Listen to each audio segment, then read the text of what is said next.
Earlier this week, I was just there in my kitchen in an absolute daze, wondering where to start with all the dishes and the chaos.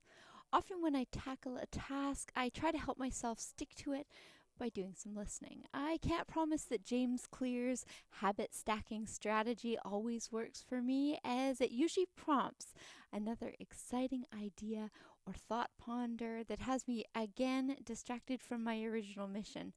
But that's where you would have found me last week.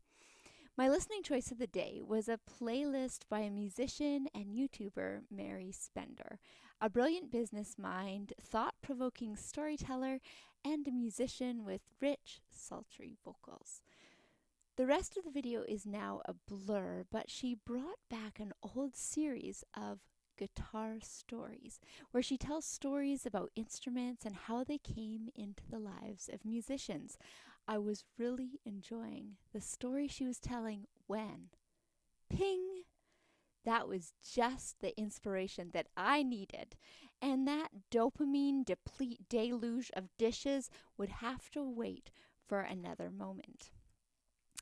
It was if I could hear angels singing, and thoughts of piano stories were suddenly alive in my mind.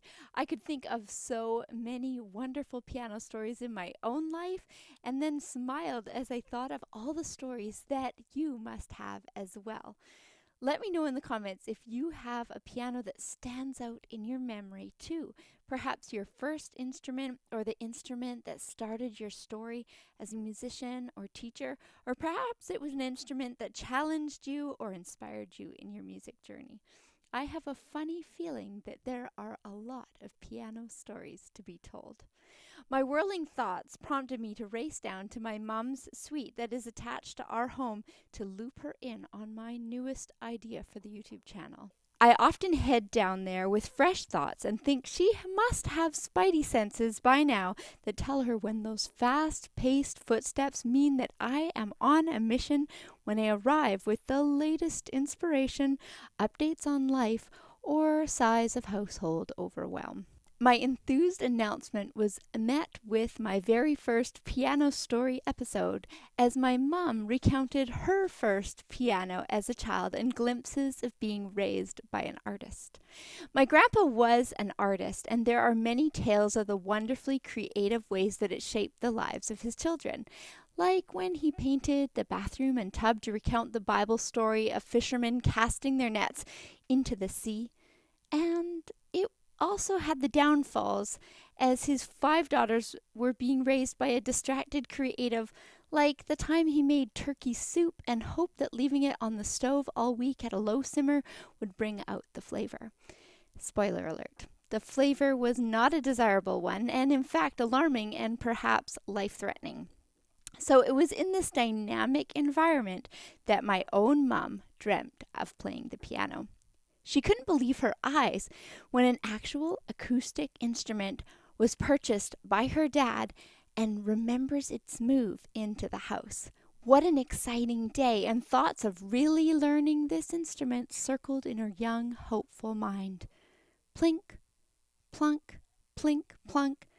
The sounds were not as expected, and they soon realized that they needed to call a piano tuner to see if this situation could be remedied, as even with their untrained musical ears, they could tell that the sounds produced by this beautiful gift of a piano were not yet quite suited to music making.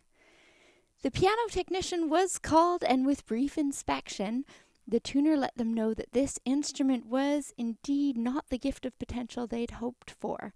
The piano was not tunable and would remain a heavy piece of furniture for years to come, with no hopes for music making in its future.